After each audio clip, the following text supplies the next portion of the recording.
wabarakatuh. Kita buka dengan bacaan basmalah. Bismillahirrahmanirrahim. Rabbi zidni ilma warzuqni fahma. Ya Allah, tambahkan kami ilmu dan anugerahkan pada kami pemahaman. Nah, kalau kalian mengikuti perkembangan terbaru, itu kalian mendapatkan informasi bahwa ujian nasional tahun depan dihapus. Jadi tahun 2021 kalian sudah pakainya asesmen kompetensi minimum. Ini ada dari situs Kemdikbud langsung. Kemudian juga diberitakan di Kompas, tahun depan UN diganti asesmen kompetensi minimum. Nggak ada UN lagi. Nah, apa sih yang diujikan oleh AKM, asesmen kompetensi minimum? Kalau dulu UN itu yang diujikan berbasis mata pelajaran. Nah, kalau yang sekarang enggak, yang diujikan hanya dua hal ini, literasi baca sama literasi numerasi namanya. Nah, literasi baca itu mengukur kemampuan memahami bacaan. Kemampuan memahami bacaan itu dirinci, pertama kemampuan mencari informasi, kemampuan menemukan informasi yang tersurat, yang ada di soal-soal itu, ada narasi-narasi di situ ya, atau dikasih bahan bacaan, satu bahan bacaan, nah kalian harus menemukan informasi-informasi penting yang ada di situ. Yang kedua, menarik kesimpulan, kemampuan menarik kesimpulan dari apa yang kita baca, kemudian kemampuan mengevaluasi hasil bacaan dan merefleksikan bahan bacaan itu, baik bahan bacaan itu fiksi maupun non-fiksi. Nah, itu nanti. Ini mirip dengan, karena ini mengadopsi sistem PISA, Program for International Student Assessment, gitu ya, yang diterapkan di negara OECD, negara-negara maju. Nah, ini satu. Yang kedua, literasi numerasi. Literasi numerasi itu mengukur kemampuan berpikir menggunakan konsep dan prinsip matematika tingkat dasar, tapi dihubungkan dengan selalu soalnya itu adalah pemecahan masalah. Jadi dihubungkan dengan kehidupan nyata sehari-hari yang memerlukan yang memecahkan masalahnya itu menggunakan hitung-hitungan matematika. Makanya disebut literasi numerasi. Nah, jadi nanti kalian di sana nggak perlu menghafal rumus-rumus lagi. Kalau ngelihat soal AKM atau soal PISA, semua rumus itu ada di halaman depan soal. Jadi kalau misalnya soal itu ada 7 halaman atau 10 halaman, di halaman pertama sampai kedua itu ditampilkan gitu ya, rumus-rumus yang akan dipakai untuk menjawab soal. Nah, jadi kalian nggak perlu menghafal gitu ya. Jadi kemampuan menggunakan konsep-konsep itu dalam pemecahan masalah. Jadi kemampuan berpikir nanti di situ. Nah, di sini seminar berapa kali kemarin saya diundang di RC juga di kampus-kampus. Nah, saya hanya membahas tentang literasinya, literasi baca tulis, literasi informasinya. Jadi tidak membahas literasi numerasi karena itu bukan bidang saya. Nah, jadi pada awalnya literasi itu dulu hanya dimaknai adalah kemampuan membaca, kemampuan menulis, kemampuan berhitung, calistung. Orang yang illiterasi disebutnya orang yang tidak bisa baca ya, buta aksara. Nah, tapi itu sudah berubah. Sekarang pengertiannya adalah meningkat kemampuan berkomunikasi. Nah, lalu sekarang lagi kemarin kemampuan berkomunikasi, sekarang kemampuan memecahkan masalah. Problem solving, high order thinking skills, kemudian kemampuan berinovasi, kemampuan berkreativitas. Nah, berkreasi, kemampuan berkreasi, berinovasi, memecahkan masalah. Nah, ada 3 isu besar pembelajaran abad 21 nanti kalian ujian AKM pengganti UN itu, literasi baca, literasi numerasi, literasi informasi.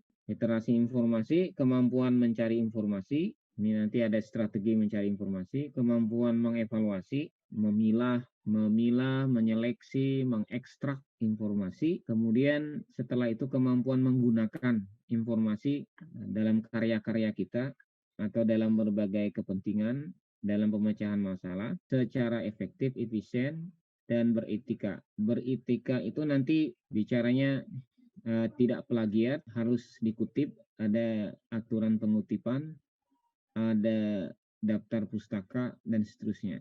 Nah, itu. Nah, kemudian apa itu literasi informasi? Ini yang ingin saya sampaikan kemarin di kelas-kelas lain juga begitu. Kemampuan literasi itu adalah, literasi informasi itu adalah a set of abilities, seperangkat kemampuan requiring individuals, yang dibutuhkan individu to recognize, untuk memahami, mengenali, menyadari when information is needed, kapan informasi itu dibutuhkan. Kapan nih anak-anak ya? Kapan kita butuh informasi ya? Ketika apa kita butuh informasi? Saat mencari hal baru. Saat mencari hal baru, saat sakit, ya kan? Saya sakit Pak. apa ya? Saat menyelesaikan masalah. Saat punya masalah, saat bisnis lagi turun, kok usaha saya menurun ya? Saat lagi tidak bahagia dengan pasangan, kok kenapa ya perilakunya berubah gitu ya? Nah, misalnya, saat apa lagi? Pokoknya semua aspek kehidupan kita. Ketika kita punya masalah, nah saat itulah sebenarnya kita harus sadar kita butuh informasi. Jadi literasi informasi itu mengajarkan itu. Bukan selama ini masyarakat kita kalau punya masalah, ada yang lari ke dukun, lari ke takdir, pasrah gitu ya, atau menyerahkan kepada nasib aja gitu ya, pasif. Udah saya memang bodoh, saya memang miskin, tidak berhak maju, nggak bisa gitu. Jadi kan ada kata-kata ya, ada kata-kata bijak tuh, kalau kamu terlahir miskin itu bukan kesalahan kamu. Tetapi kalau kamu mati atau meninggal dunia dalam keadaan miskin, nah itu kesalahan kamu. Artinya dia nggak merubah nasibnya gitu.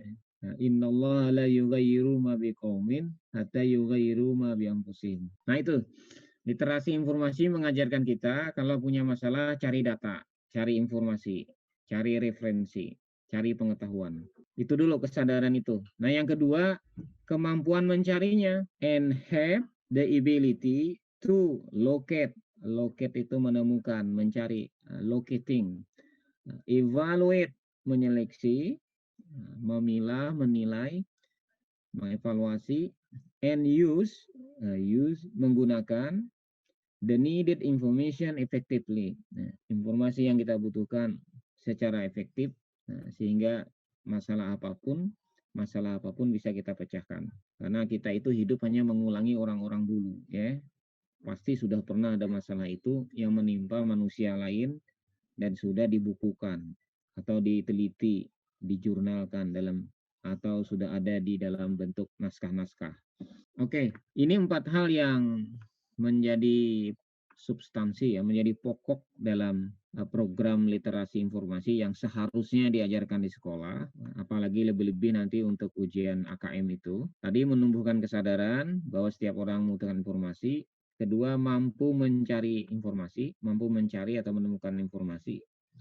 Ketiga, mampu menyeleksi, mengevaluasi informasi, mampu menggunakan informasi secara efisien dan beretika. Nah, anak sekalian, udah mulai masuk ke teknis. Jadi kalau kalian nanti disuruh Bapak Ibu guru bikin makalah, bikin kir, bikin project, bikin tugas-tugas apapun, yang didahului ada konsep-konsepnya, ada tinjauan pustakanya. Nah, maka kalian harus mencari informasi yang seterpercaya mungkin, sevalid mungkin. Nah, gimana cara mengenalinya? Pertama, sumber referensi yang kalian dapat itu tanya dulu, ada nggak nama penulisnya atau nama pengarangnya? Nah, kalau nggak ada, ya sudah, tinggalkan. Walaupun itu bagus, itu nggak bisa dipertanggungjawabkan siapa yang tulis. Nah, yang kedua, begitu sudah ada namanya, penulisnya atau pengarangnya, nah, kita teliti lagi, orang itu ahli di bidang apa ya, dia pakar di bidang apa ya, sesuai nggak kepakarannya itu dengan apa yang dia tulis, relevan nggak. Nah, kalau seorang dokter menulis tentang kesehatan, nah itu cocok, relevan. Nah, apalagi S2, S3-nya memang di bidang itu, misalnya, di bidang yang dia tulis. Nah, lihat latar belakang pendidikannya, kepakarannya, dan seterusnya. Yang kedua, reputasinya sebagai penulis. Biasanya seorang penulis itu nggak nulis karya satu aja, banyak karya-karya lainnya. Nah, coba kita lihat, apalagi karyanya itu misalnya karya buku-bukunya itu dapat penghargaan. Nah, dapat penghargaan gitu ya. Nah, bestseller dan seterusnya gitu ya. Nah, kemudian yang seterusnya, di mana penulis itu bernaung. Nah, bekerja di mana, di perusahaan mana, atau di kementerian mana, atau di lembaga mana. Lembaganya itu bergerak di bidang itu misalnya. Oh, itu lebih bagus lagi. Kemudian lembaganya itu independen gitu, netral, tidak terkontaminasi dengan politik, tidak terkontaminasi dengan kalau dia jual produk gitu ya, jual produk tertentu dan dia bekerja ternyata di perusahaan yang menjual produk itu, lalu dia nulis tulisan yang mengatakan produknya bagus, nah itu hati-hati juga.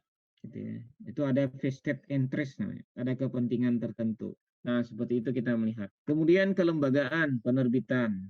Nah, itu kalau bisa, misalnya ada sumber referensi yang diterbitkan oleh penerbit apa gitu ya, atau lembaga apa. Nah, itu relevan nggak dengan yang dia tulis? Yang bagus tuh gini, misalnya saya pengen cari buku tentang tanaman, bagaimana sih cara menanam cabai, menanam tanaman hias dan seterusnya.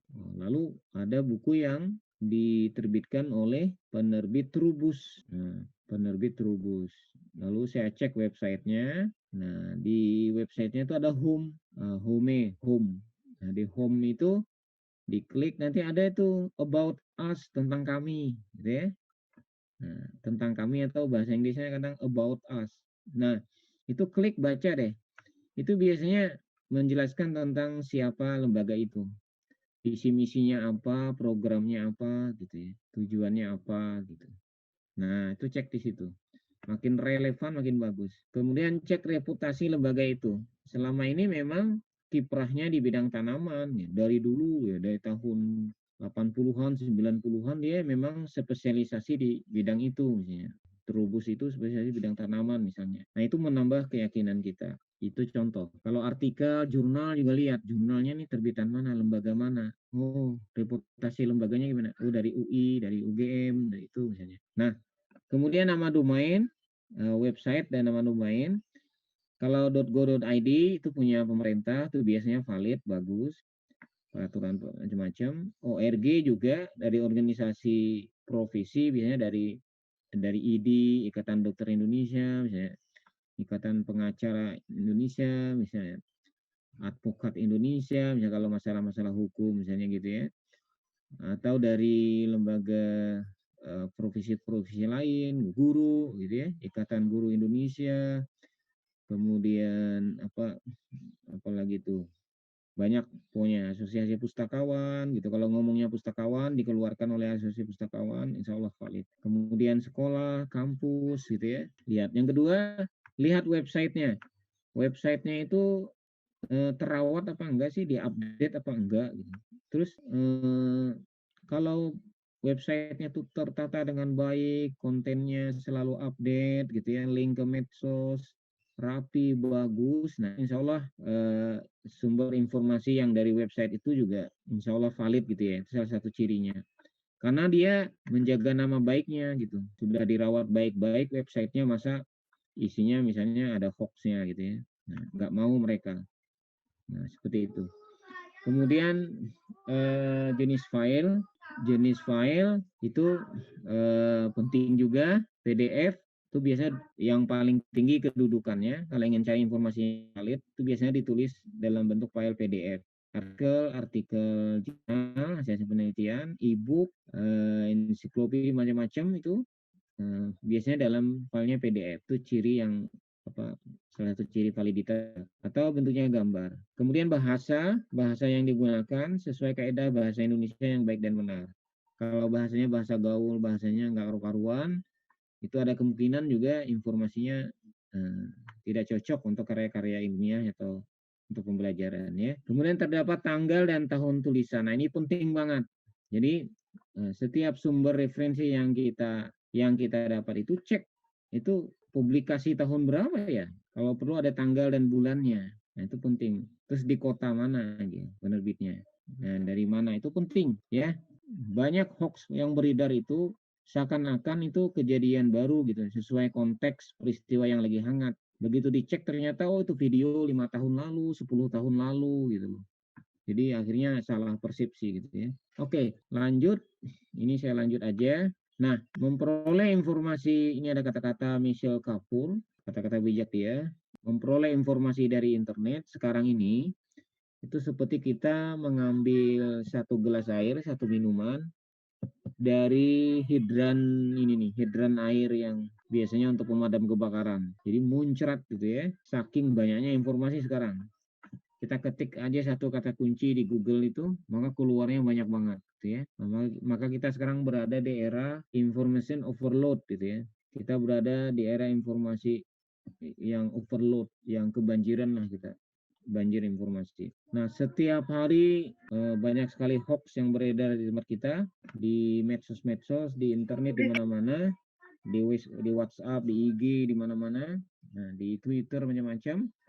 Nah, maka hati-hati, kita harus punya kemampuan literasi informasi yang baik. Ini lanjut aja. Nah, ini ruang lingkup information literacy ya, yang seharusnya dikuasai oleh setiap anak di abad 21 ini.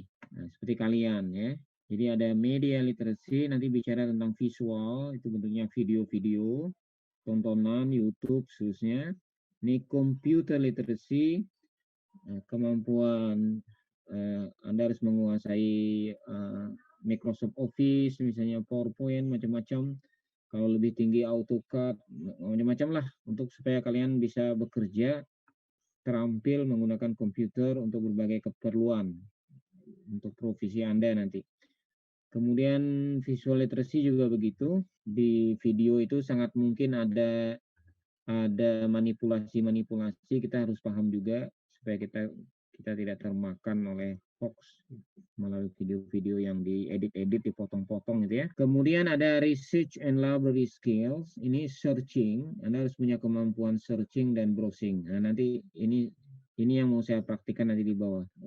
Bagaimana mencari, ini tahap 3 ya, mencari informasi. Bagaimana mencari informasi secara efektif, efisien. Kemudian yang ketiga, critical literacy. Kita harus punya kemampuan membaca kritis. Jadi harus punya skill membaca kritis. Kemudian berpikir kritis. Berpikir kritis hanya informasi yang valid yang kita gunakan. Kita bisa memilah informasi sampah, informasi yang tidak bermakna, informasi yang meaningful, bermakna, informasi yang penting, valid, dan seterusnya. Kemudian tentang etika, information ethic. Nah, itu berhubungan dengan hak cipta dan kemampuan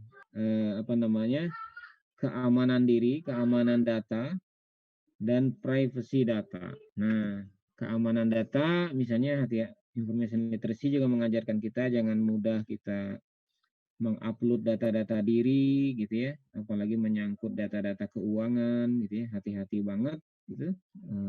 Ketika belanja online, ketika transfer, ketika apapun, ketika ada orang yang mengaku dari websitenya mirip seakan dari bank yang kita punya gitu ya, oh ternyata bukan bank itu misalnya gitu ya. Privacy data misalnya anak-anak sekalian harus hati-hati. Sekarang ada istilah digital footprint, jejak digital ya, digital footprint itu kalau sekarang kalian punya Facebook, Instagram, Twitter, dan lain-lain, TikTok dan lain-lain, misalnya, itu hati-hati, dipikirkan betul-betul kalau ingin menguploadnya, gitu ya. Nah, karena itu tidak pernah sekali Anda upload ke sana, tidak akan pernah hilang lagi walaupun Anda hapus. Dia tetap aja ada orang yang bisa menemukan. Itu namanya jejak digital. Walaupun Anda hapus di laptop Anda, di HP Anda, tapi di servernya tetap kesimpan. Tetap saja ada orang yang bisa mengambil itu.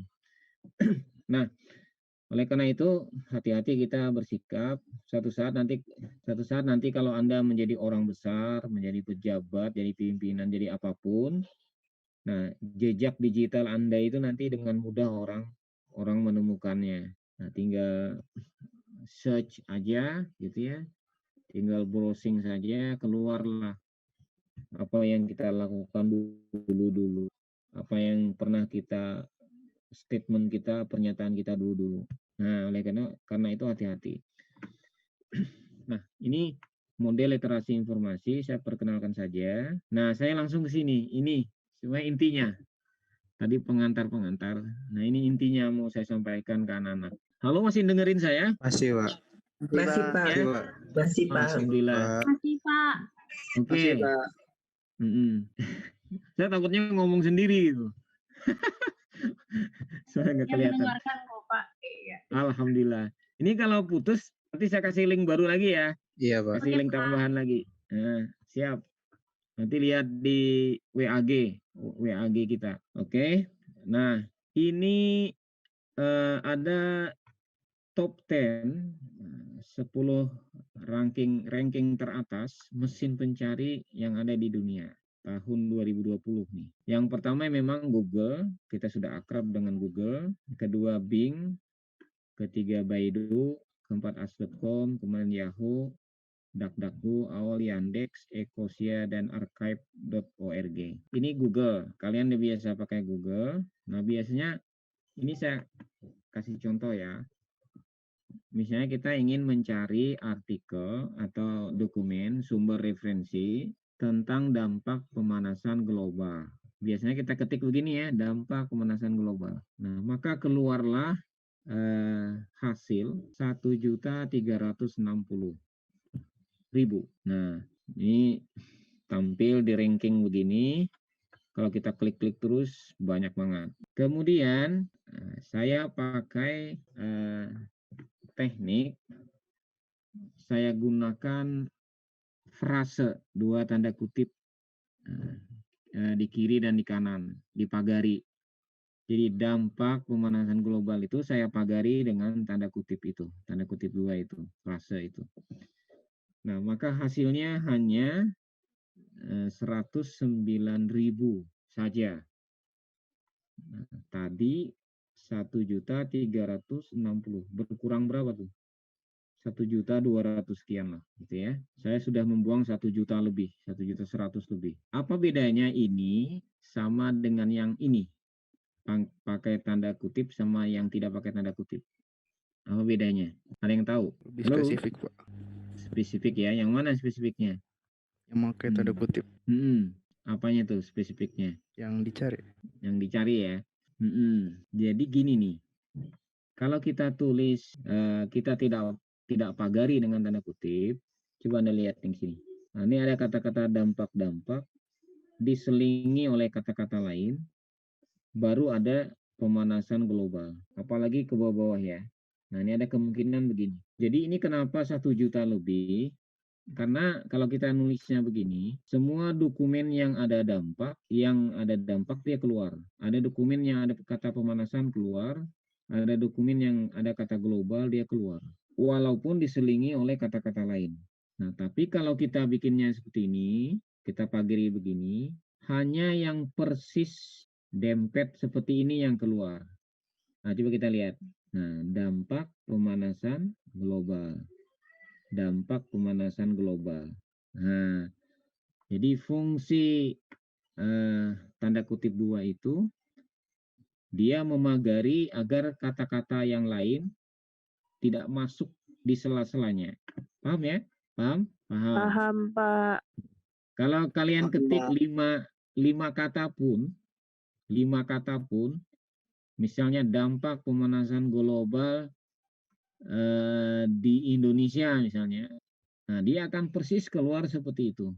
Jadi itu fungsinya memagari supaya yang keluar itu persis seperti yang kita ketik ini. Nah, sekarang saya ingin dokumen yang keluar ini, hasilnya yang keluar ini, filenya PDF semua, tidak mau yang lain. Nah, maka ada perintahnya. Jadi setelah kata kunci yang kita buat dengan tanda frase ini, kita spasi dulu. Dikasih spasi, baru kita ketik file type -2 PDF. Kadang-kadang Google itu muncul nggak pakai -2. Nah, itu kurang akurat. Jadi harus pakai -2 supaya benar-benar yang muncul PDF semua. Jadi file type -2, jangan dispasi, langsung saja PDF diketik begini. Nah, maka semua file yang keluar itu PDF semua. Jadi ini perintah ya. Ini di query ini namanya perintah pencarian. Jadi ini perintahnya, tolong carikan saya dokumen tentang dampak pemanasan global, filenya PDF. Nah, lalu ini yang PDF tadi dari 100, kan 100 berapa ini? 109.000. Ternyata yang PDF hanya 6.000-an. 6.420. Nah, lalu saya ganti PDF-nya dengan PowerPoint, PPT. Nah, muncul 19 saja. Nah, ini semuanya PowerPoint. Jadi kalian silahkan ganti ini kata kuncinya, misalnya lagi pelajaran biologi, ya, ganti aja. Misalnya sistem produksi, sistem reproduksi misalnya. Misalnya sistem reproduksi PPT. Nah, keluar PPT semua, yang bukan PPT nggak keluar. Misalnya masa keemasan Islam, PPT keluar semua gitu ya. Kalau ingin presentasi tinggal dibaca, diedit sedikit gitu. Tapi dicek tetap kalau itu punya orang, dikutip, ada kutipannya gitu ya.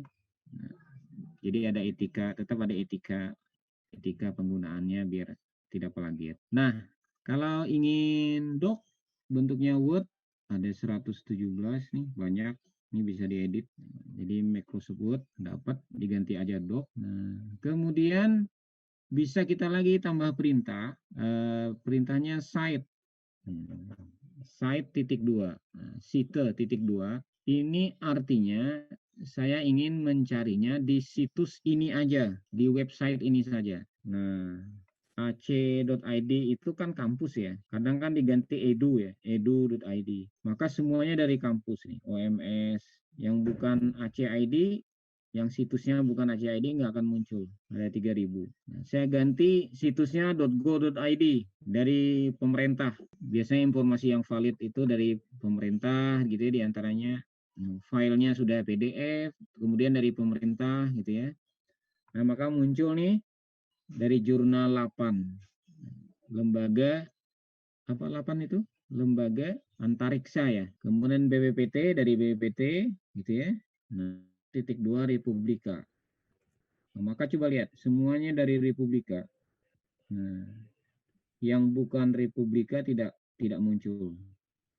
Ada 813 hasilnya. Saya ganti Kompas.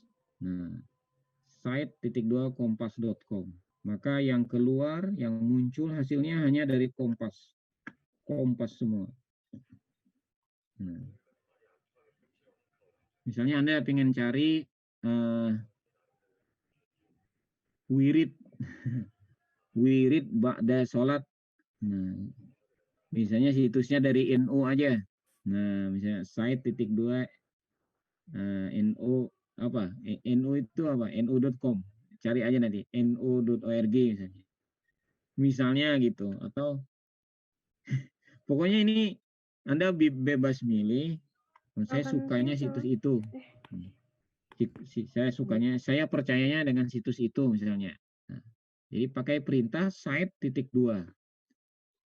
Nah, itu ya, paham ya? Oke. Kemudian, nah ini ada perintah lagi, namanya entitle. Entitle itu artinya di dalam judul. Nah, jadi saya ingin memperoleh dokumen yang kata kunci yang saya ketik ini itu ada tampilannya di dalam judul makalahnya, di dalam judul berita atau dokumennya, bukan di body tulisannya, bukan di dalam tulisannya. Nah, kalau yang tadi kita ketik ini, misalnya dampak pemanasan global, misalnya tadi yang ini nih, misalnya yang ini. Nah, ini kan dampak pemanasan globalnya kan adanya di dalam tulisannya. Padahal judulnya beda tuh, pemanasan global dan dampaknya. Tidak persis sama, walaupun artinya sama gitu ya. Nah, seperti ini, efek rumah kaca gitu ya. Kata dampak pemanasan globalnya itu ada di dalam tulisannya, bukan di judulnya. Nah, ini juga hanya judulnya pemanasan global, tapi di dalamnya bicara tentang ada dampak pemanasan globalnya. Nah, karena kita nggak pakai in title. Nah, ketika kita pakai in title tadi, nah ini judulnya langsung. Nih, dampak pemanasan global terhadap ekosistem. Jadi judulnya walaupun di dalam, apalagi di dalamnya gitu ya, judulnya aja sudah dampak pemanasan global. Ini juga begitu saya download, tuh langsung artikelnya judulnya dampak pemanasan global. Jadi ada 42 hasilnya, yang judulnya itu benar-benar judulnya itu dampak pemanasan global. Nah, jadi perintahnya itu entitle (2) jangan dispasi. Lalu saya mintanya filenya PDF gitu ya. Nah, munculnya begitu. Jadi perintah-perintah tadi bisa digabung-gabung. Site-nya seterusnya. Jadi pakai in title kalau ingin judulnya persis seperti itu. Nah, kemudian kan kalau kita disuruh Bapak Ibu guru bikin makalah gitu ya, bikin project, bikin kajian pustaka atau apapun, pasti kan didahului atau bikin proposal atau bikin apa gitu ya. Pasti kan didahului pengertian ya. Nah, temanya apa? A, pengertian gitu ya. Nah, cara mencari dokumen referensi yang ada pengertiannya, nah ini perintahnya di mesin pencari. Jadi define (2), nah baru kata kuncinya. Nah ini contohnya pemanasan global. Jadi ini artinya kita perintahkan ke Google, tolong carikan dokumen yang isinya tentang definisi atau pengertian pemanasan global. Nah, maka muncullah ini, pengertian pemanasan global. Pemanasan global adalah pemanasan global, seterusnya. Nah, seperti itu. Jadi perintahnya define (2) seperti itu. Nah, kemudian nih ada perintah di setelan ini untuk menentukan bahasa, ya.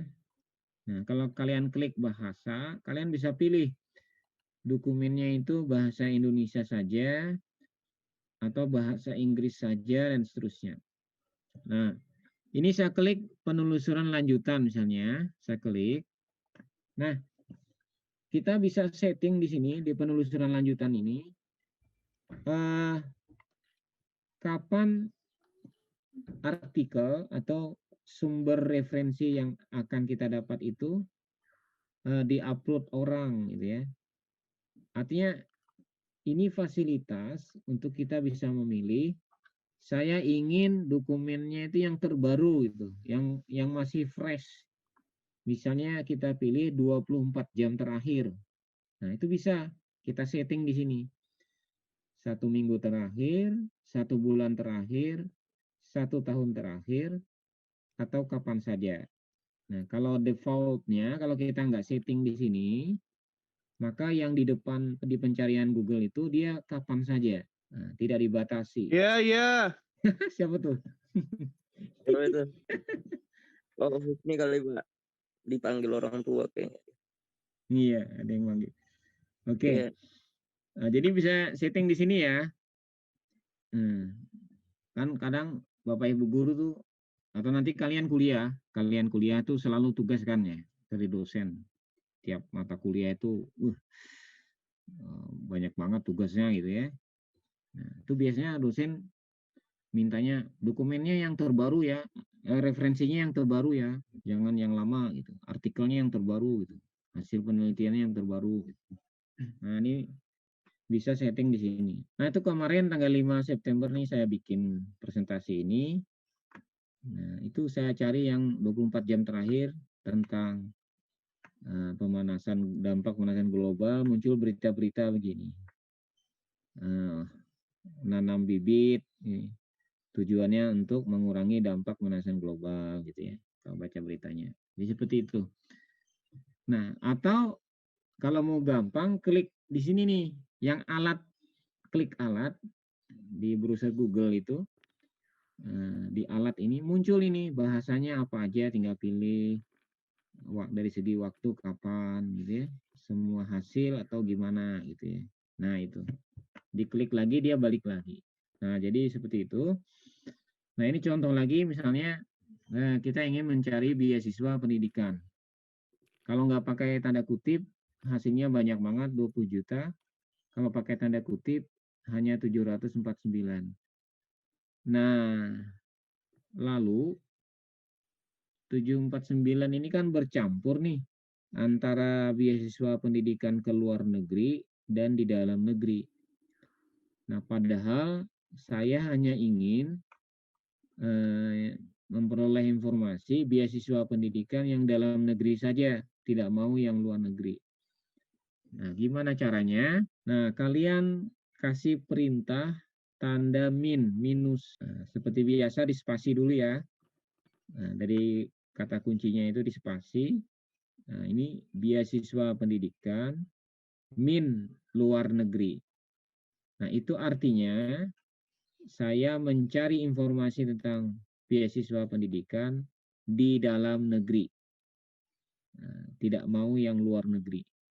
Nah, jadi min itu mengecualikan.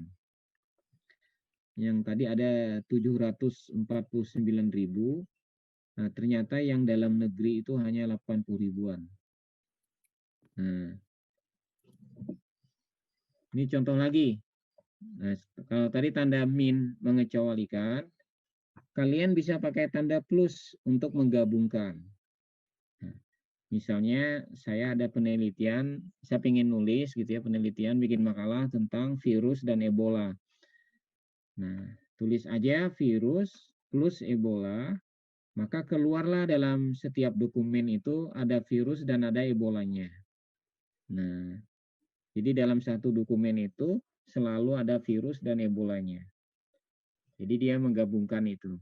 Kalau Anda pinginnya virus saja, nggak mau ada Ebolanya, nah tinggal virus min Ebola. Nah, maka kita lihat virus, Ebolanya tidak ada. Nah, atau sebaliknya, saya ingin nyari dokumen tentang Ebola, tidak boleh ada virusnya. Nah, tinggal Ebola min virus gitu. Maka semuanya Ebola. Nah, jadi begitulah mesin mencari sebenarnya bisa kita gunakan asal kita tahu caranya, strategi mencarinya. Jadi mulai dari kemampuan mengolah kata kunci dan menggunakan teknik tadi penelusuran dengan perintah file type, cite, in title, apalagi tadi itu define gitu ya, tanda min, tanda plus gitu ya. Nah, dan lain-lain. Nah, itu. Nah, kemudian biasakan kalau untuk tugas-tugas pembelajaran atau tugas-tugas kuliah nanti atau ketika Anda bikin KIR atau nanti pas jadi mahasiswa, itu biasakan mengaksesnya bukan Google biasa, tapi Google Scholar. Boleh pakai Google biasa tadi, tapi pakai teknik-teknik yang tadi ya, sesuai keinginan kita. Nah, kalau Google Scholar ini artinya Google ilmiah untuk keperluan ilmiah. Nah, ini sudah dia pilah nih. Ini rata-rata PDF semua. Ini dari jurnal-jurnal. Jadi ketik aja scholar.google, scholar.google.co.id. Atau kalau lupa di sininya, ke Google aja dulu, baru ketik Google Scholar. Nah, nanti muncul di situ, muncul di hasil penelusurannya itu Google Scholar. Nah, itu klik aja, larinya ke sini. Nah, larinya ke sini nih. Nah, ini sudah di ranking sama dia sejak 2020, 2019, tinggal diklik-klik aja. Bisa diatur di sini. Coba lihat, ini bagus-bagus semua artikelnya. Ini ilmiah semua karena sudah disaring oleh Google-nya. Makanya dia namakan Google Scholar, Google ilmiah. Pernah selama ini sering pakai Google Scholar? Halo, Jarang, untuk tugas-tugas. Selama ini buat tugas-tugas Bapak Ibu guru sering pakai ini enggak? Jarang. Nah, jarang ya. Padahal Google udah sediakan. Oke, lanjut. Nah, tadi kan ada top 10 ya, ada 10 besar mesin pencari ya. Yang kita ceritakan tadi baru Google itu. Nah, belum yang lain. Nah, ini ada Bing. Nomor 2, ranking kedua tuh Bing. Bing ini bagus juga. Nah, saya ketik misalnya dampak pemanasan global. Maka hasilnya ada 66.600. Nah, bagus. Nah, teknik-teknik yang tadi saya jelaskan di Google itu juga berlaku di mesin-mesin pencari ini. Hampir mirip, paling beda-beda tipis. Nah, ini ada tanggal, bahasa, wilayah, bisa kita atur di sininya. Bisa ngambil gambar juga, video, peta, macam-macam. Oh, ada peta lagi, lengkap. Di Google juga ya, ada map gitu ya. Ini di sini dikasih tahu lagi definisinya, cara mencegahnya, pengertiannya, makalah pemanasan global, penyebab global warming. Coba, udah diindeks sama dia, kata kunci penting di sini. Ini yang di Google nggak ada kayaknya. Jadi bagus gitu. Nah, yang kedua, Baidu, baidu.com. Ini dia, baidu.com. Nah, ini mesin pencari milik pemerintah Cina. Tiongkok ya, China. Jadi kalau kalian masuk ke negara Cina, kalau kalian main ke sana, masuk ke Cina, Anda tidak akan bisa mengakses Google. Di sana Google diblok, gitu ya. Penduduk di sana itu tidak bisa mengakses Google. Mereka pakai mesin pencari sendiri, yaitu yang ini, baidu.com. Dulu tuh Google diancam oleh pemerintah sana, kamu boleh beraktivitas di China, tapi servernya harus ditanam di Cina, tidak boleh di Amerika. Nah, jadi dikasih syarat yang ketat oleh pemerintah Cina. Nah, akhirnya Google-nya tidak kuat dia. Akhirnya dia angkat tangan, tidak mau didikte Cina gitu. Nah, dan Cina bikin sendiri. Nah, dan dia senang, dia bisa mengamankan informasi tentang militernya, pertahanannya, tentang keuangan, ya, tentang keamanan data-data keuangan, gitu, privasi rakyatnya, gitu ya. Jadi dia punya mesin pencari sendiri. Nah, coba saya pakai ini, saya ketik ini ya, dampak pemanasan global. Maka keluarlah hasil yang juga banyak. Hanya saya tidak ngerti ininya nih, fitur-fiturnya ini. Dulu saya pernah klik-klik, itu keklik yang bisa diubah dengan ada tawaran bahasa Inggris gitu. Tampilannya. Nah, begitu saya klik, berubah tampilan depannya ini menjadi bahasa Inggris. Nah, kalau kalian bisa bahasa Cina, coba ini apa artinya gitu ya. Nah, di mana sih mengubah tampilan bahasanya gitu. Interface-nya yang bahasa Inggris mana, yang fitur yang mana gitu ya. Coba aja diklik-klik. Kemarin saya buru-buru nggak sempat, tapi dulu saya pernah dapat yang interface-nya itu bahasa Inggris. Di baidu.com. Ini banyak hasilnya, tidak kalah. Ini sebenarnya jumlahnya nih. Berapa nih? Sebenarnya ada jumlahnya di sini. Nah, kemudian as.com ini juga bagus. Saya ketik dampak pemanasan global. Nah, ini hasilnya banyak, mirip-mirip juga ya, bagus ya. Nah, jadi nanti kalau di Google kalian nggak nemu yang cocok gitu, coba ke as.com, coba ke Bing gitu ya, ke Baidu, lain-lain. Owl.com ini punya Amerika, punya pemerintah Amerika. mesin pencari punya pemerintah Amerika. Ini juga bagus banget ya, masuk dalam top 10. Nah, saya ketik dampak pemanasan global di awal.com, itu dapat 112.000 hasilnya. Result juga sama, bagus ya. Nah, kemudian Yandex. Nah, Yandex.com ini kalau Baidu.com itu punya Cina, kalau Yandex ini punya Rusia. Nah, Russian punya Rusia. Nah, dia sama tuh, alasannya sama Cina. Google di sini nggak bisa, di Rusia Google nggak ada, nggak bisa diakses. Alasannya sama, untuk keamanan mereka. Jadi dia bikin sendiri. Kapan ya Indonesia bisa bikin mesin pencari sendiri gitu ya, yang dipakai oleh rakyat Indonesia semua, hanya bisa akses itu gitu. Nah, supaya data-datanya aman gitu. Indonesia ini aneh, kadang-kadang email aja, pegawai-pegawai pejabat pentingnya di Kementerian Pertahanan aja itu emailnya gmail.com. Bukan ini sendiri gitu. Mestinya dia punya database sendiri itu yang khusus buat Kementerian Pertahanan, militer gitu ya.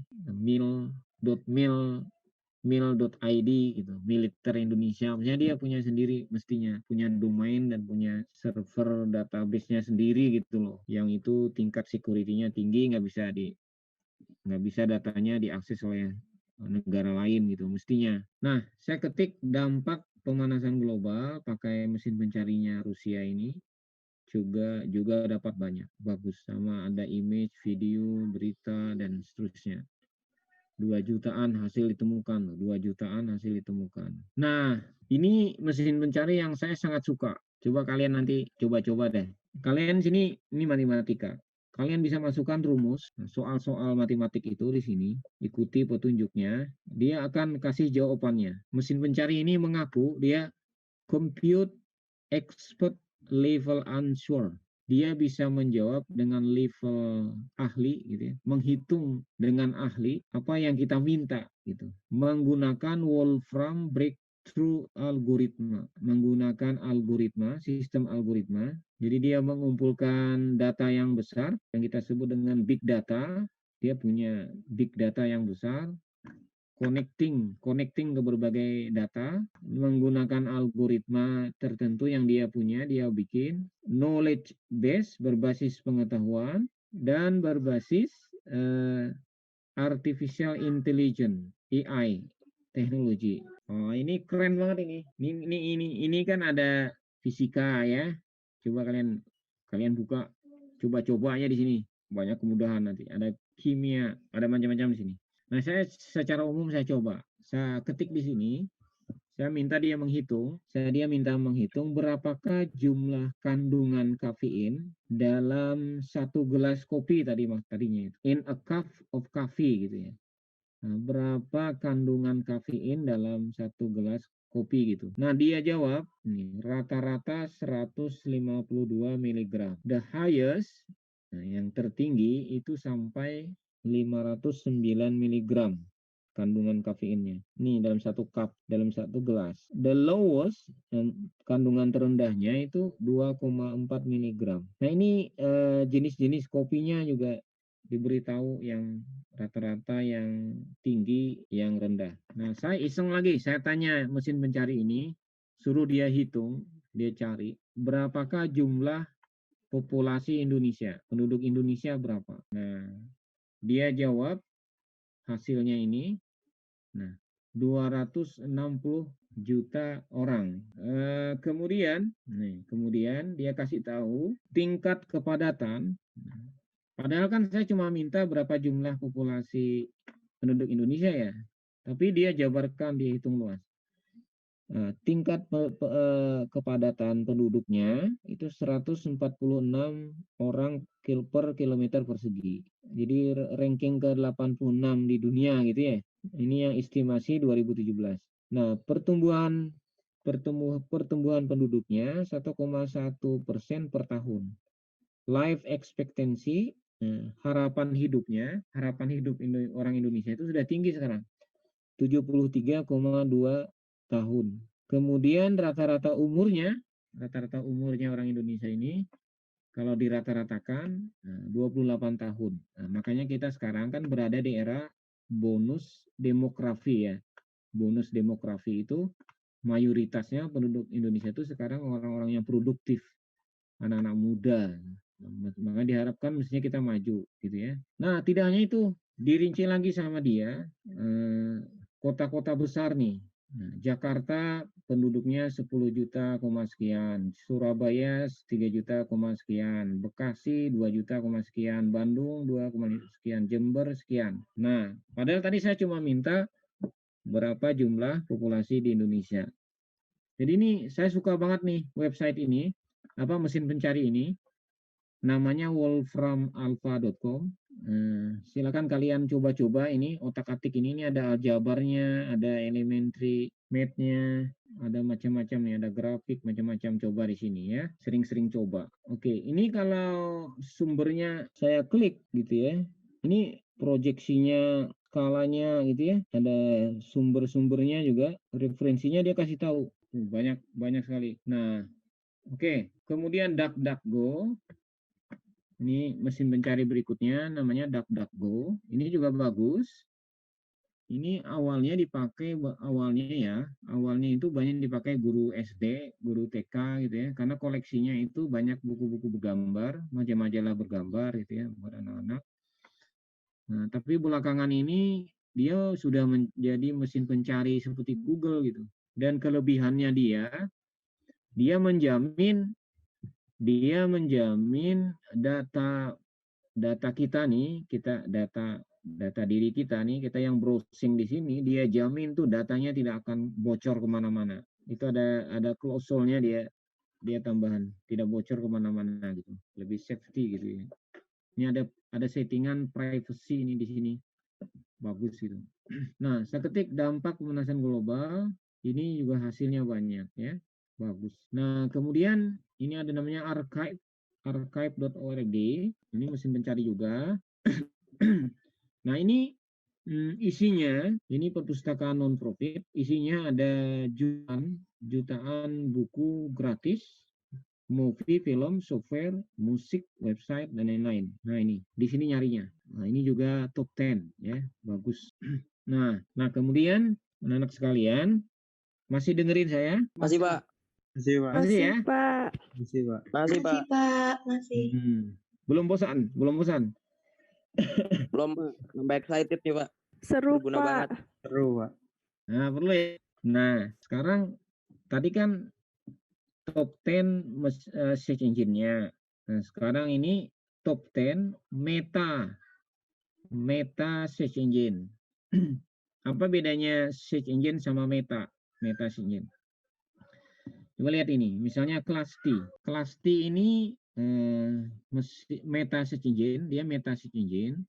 Begitu kita ketik kata kunci yang kita inginkan, misalnya tadi dampak pemanasan global, maka dia tidak hanya mencari di servernya sendiri, enggak. Kalau kita ketik di Google kan cuma nyari di servernya Google aja.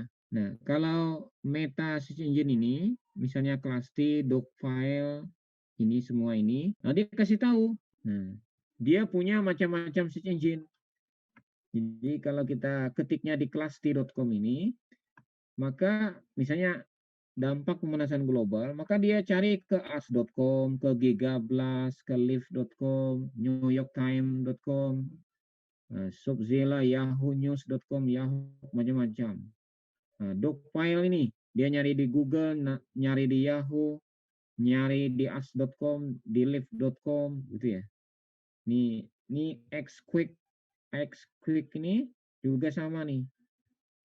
Nah, ada lagi yang lain-lain ya, versi lain, ada namanya Spooter. Nah, ini contoh ya, ini Spooter. Saya suka pakai ini. Nah, Spooter.com. Itu kalau kita ketik di sini kata kunci, misalnya dampak pemanasan global,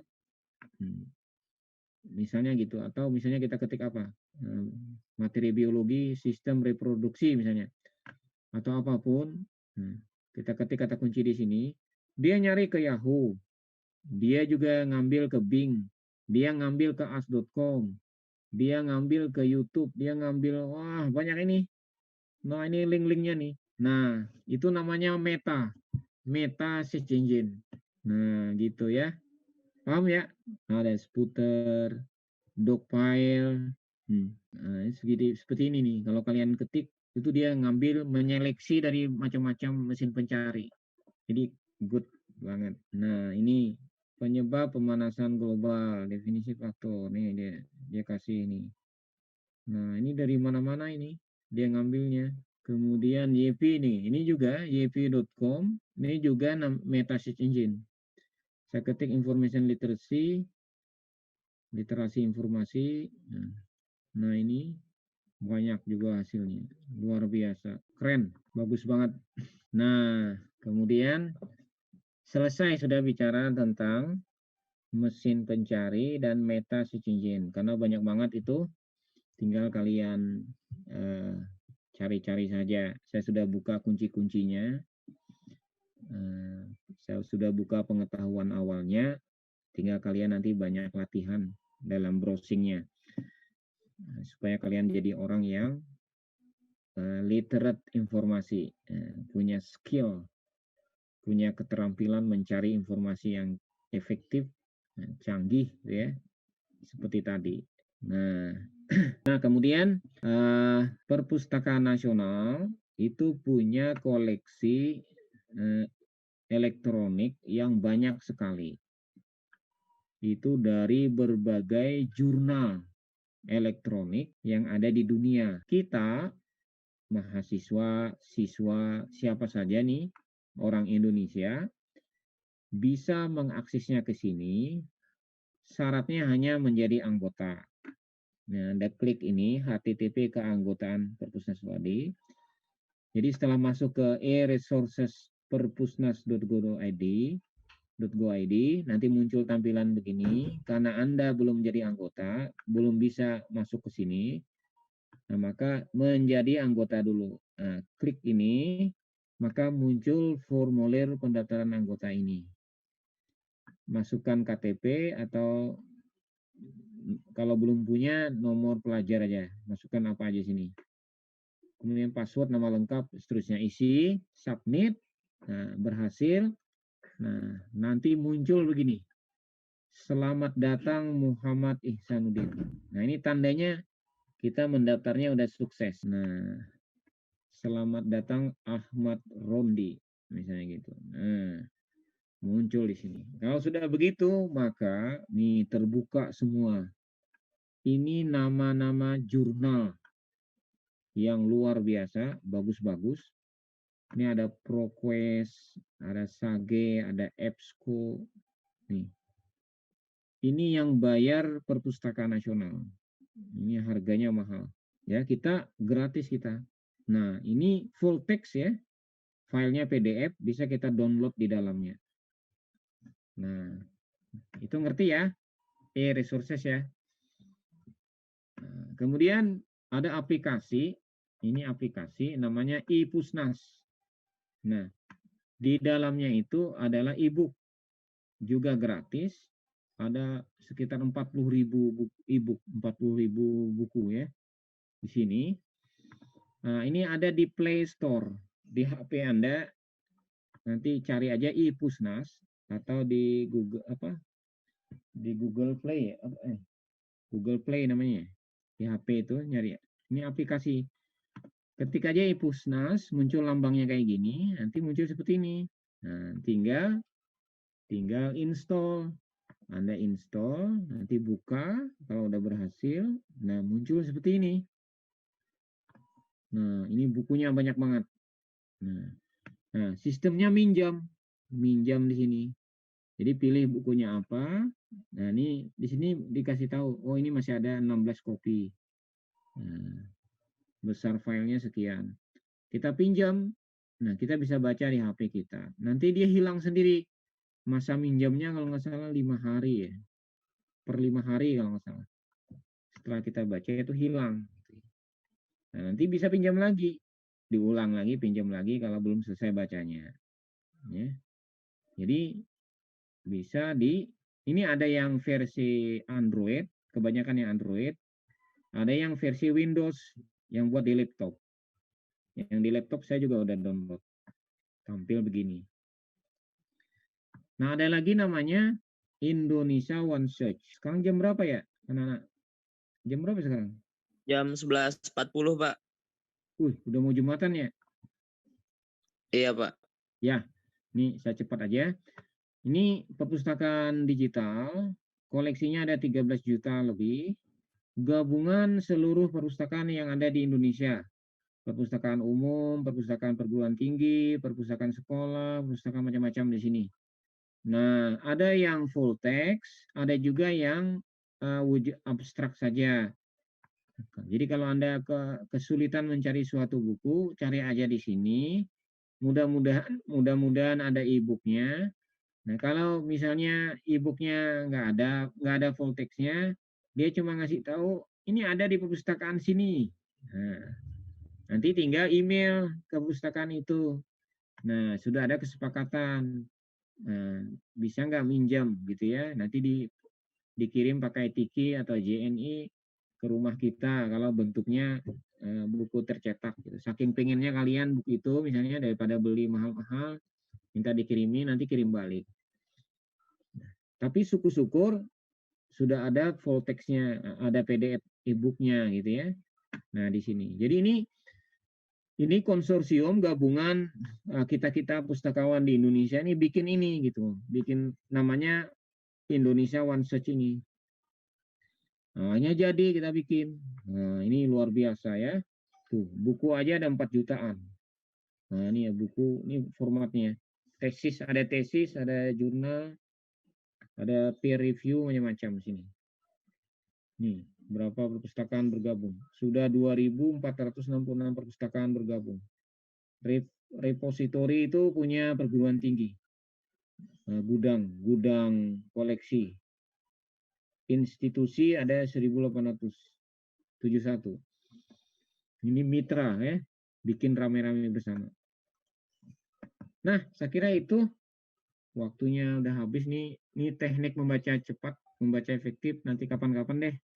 Waktunya sudah mepet. Nah, ini bagaimana menjadi siswa yang literate.